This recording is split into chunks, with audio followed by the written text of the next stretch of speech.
All right, everybody. Welcome to today. I hope that you had a good weekend. If you are watching this on a Monday, you are going to hear the sounds of spring outside, which means lawn mowing, and also sounds of Saturday, which means vacuuming. So I'm sorry for all of that, but this is when there is time to record, and this is real life. All right. So today we're going to talk about make a plan. So um, let me share with you a story. So, Janet has a colleague who is a therapist that works in a group home that is for kids who have what's called radical attachment disorder. So, these are kids who grew up in homes that uh, were really bad. So, abuse, neglect to the extreme. And these kids were not able to form healthy developmental attachment patterns with adults in their family. As a result, they struggle with behavior, like big time struggle with behavior. Radical attachment disorder, or RAD, is one of the most difficult groups of kids to interact with because of their behavioral issues. So these kids came to this group home to live after they had failed at living in foster homes.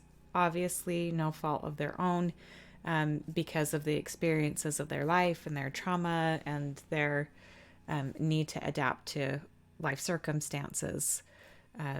They struggle with behavior. So they couldn't live with a foster home in a foster home anymore. So they came to this group home, and this colleague of Janet's, it was her job to help these kids learn how to behave well enough that they could then integrate back into homes and into the foster care system, hopefully into adoption and into really stable environments. Okay, so this is the tough of the tough. And this lady, what she would do when clients came to stay is she would find out what some of their biggest behavior issues were. And then she would make intentional plans for how to work through behavior with those kids. Now, it wasn't just like, I'm going to sit through and counsel them and I'm going to give them tools and we're going to chat and then we're going to go out into the world and they're magically going to behave well. That wasn't the plan at all. She, of course, would teach good tools during that time, when that was what needed to happen. But then she would zip her lip and put the kids in a position for them to either use the tools they'd been taught or to fail and experience the consequences without her lecturing, without her reminding, without her yelling, without her nagging, without any of those things. She would just set it up so that the kids had an opportunity. She would allow them to make their choice, and then she would give them full ownership of the outcome of their choice with love and empathy. And she would set it up so that if they struggled with one particular thing, she would make it so that they could fail or succeed at that thing every single day, so that they had a chance to learn with high repetition and experience ownership of the choices with high repetition, so that they would start to self correct and be self motivated to use the tools that they had learned. And she saw great success with this. So this is something that we're wanting to share with you, is to make a plan.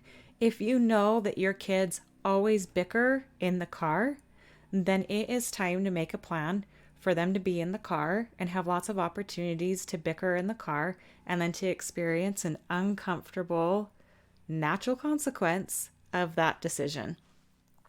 So I'm going to walk you through the steps and I'll give you a couple examples and I'll try to be fast because I know that I'm long-winded, but there's always so much I want to share with you. So the first thing we want to say is trust this process. It may take time, especially if you have really strong-willed, extra defiant kids. It could take time. Now, the next thing is that human relationships are not an exact science. So we may tell you, hey, this is going to work, and you may try something, but you may find that it doesn't work right away and that you have to make some tweaks, which is our next suggestion, is become a scientist. if possible, try to strip the emotion out and your validation as a good parent or a bad parent, and your kids' validation as good kids or bad kids. Try to strip that out from what's going to happen here. Our kids are going to take some time to make the connection between cause and effect. And we're going to take some time to figure out what plan needs to be in place to make that happen. So please be a scientist. Try to be as non-emotional as possible, but set up an experiment. And if it fails, look at the data and say, where was it off? And maybe I should make a tweak, or maybe I need to test it longer. Maybe I don't have enough data to really know what in the process was failing and what was succeeding. And failure does not mean that you are a bad parent or that they're bad kids. It means that you are learning at human relationships, and that is hard. Okay, so here's how you make a plan. Step 1, you are going to identify and communicate your boundaries. We talked about this a couple lessons ago, identifying what your personal boundaries were and your home boundaries. Now, as I've read some of the comments, one piece of feedback that I wanted to give is be mindful of how many boundaries you set. So if you think about a fence around some cows, ranchers have seen that cows like to lean up against the fence day after day after day to see if they can get that fence to fall down. And wise ranchers will go and tighten that boundary day after day after day, so that the cow eventually learns pushing against this boundary is not worth it. I'm going to step off. Now, it would be exhausting for a rancher if there were a ton of boundaries that they had to go and tighten every day. It's going to be exhausting for you as a parent if you have a ton of boundaries with your kids that you're trying to tighten every day. Because the rule with a boundary is it's not a boundary if there's not a consequence for crossing the boundary. Okay? I want to say that again. It is not a boundary if there is not a consequence for crossing the boundary. So, do you want to be boundary police all day? Or do you want to have so many boundaries that they're crossing it and you're not able to enforce consequences because it's exhausting, or you feel like all you're doing is focusing on the negative? We really want you to avoid that. So be mindful and conscientious of picking the big things that really matter to you and remembering what is in your circle of control. You cannot force your kids to like each other. You cannot force them to value having relationships with each other. You can't force that. But you can say, I'm not going to listen to arguing. I'm not going to watch you beat up on each other. You got to do that somewhere else. Okay? So you've identified your boundaries. You've communicated them clearly, because kids are kind of brain dead. We love them, but they're kind of brain dead. You've communicated them clearly. And now you're going to back off. I know that for me, I want to get in and control it all. I want to make them honor the boundary. I want to remind them and nag them and yell at them and whatever it takes to get them to honor the boundary, because I don't want to have to follow through with the consequence. I don't want them to have the consequence. I just want them to be smart enough to avoid the consequence. But that is not the way that this works. Your kids are born scientists. It's what they are. It's what they're meant to be.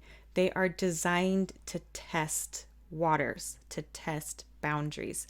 This is how we come up with new and creative ideas and ingenuity. We need this to be a part of them, and so we need to allow it to be part of them. And they're going to learn better if they learn it on their own. So you're going to give them the freedom to choose, and then if they cross that boundary, you are going to let them fully own the outcome of that choice. If they choose to fight around you, and you ask them to go somewhere else and they don't, and they continue to bicker around you, they get to have that be a problem for them instead of it be a problem for you. Cause and effect, over and over again, okay? And let's remember that the owner of problem choices needs to be the owner of the consequence.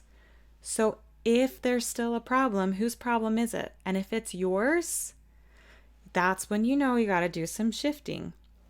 And you got to shift it over onto their shoulders. This is what really connects the dots for them, all of those dots in their brain. So, so this is, I'm going to pause this for just a second and make my screen go away. No, I'm not. I'm not that technically savvy. Okay. This stuff is for, the next stuff is for tomorrow. So I'm not going to go into that. So I wanted to give you some examples. So you know that your kids bicker in the car all the time. So you are going to plan different places to go that could be fun and enjoyable for your kids each day of the week, even if you have to. Even if it's just to go to Maverick and get a $1 drink, and you are going to plan on them bickering in the car on the way home and turning around and taking them home. So say that you set that up so that you did that every day of the week for like 5 days. How many days of that is it going to take before your kids start nudging each other and I'm like, stop fighting. I want a drink. Okay? So you're setting up, you're making the plan. Okay, and tomorrow we're going to talk about executing the plan and the do's and the don'ts. I'm going to try not to cross over into that. Okay, so let's say that they fight a lot at home and you don't like the sound of it.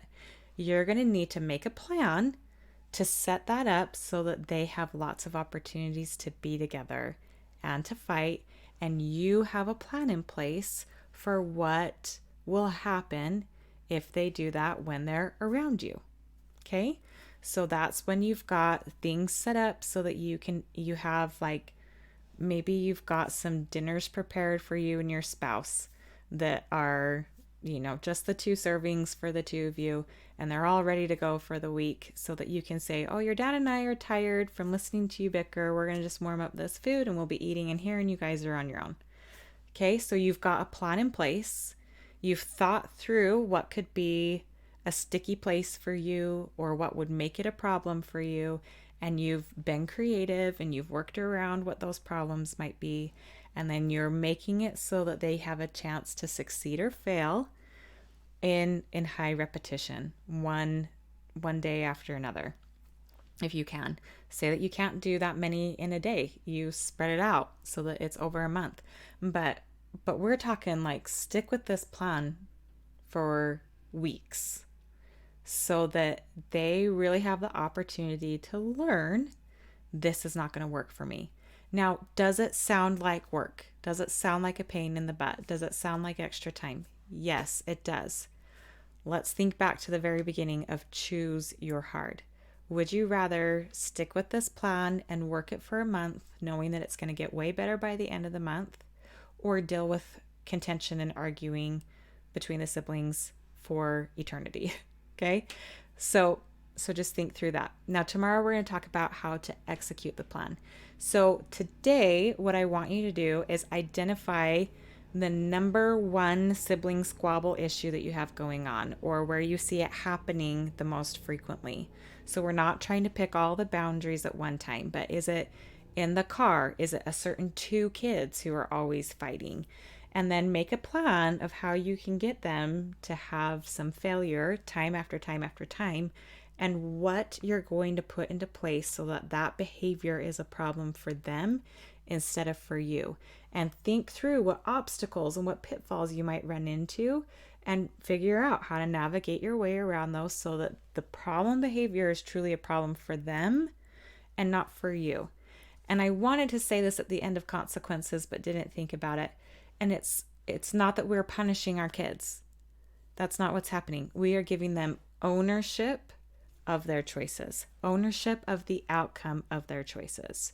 So we aren't inflicting punishments on them. We are just letting them experience what would naturally happen. How do you naturally feel when your kids argue around you?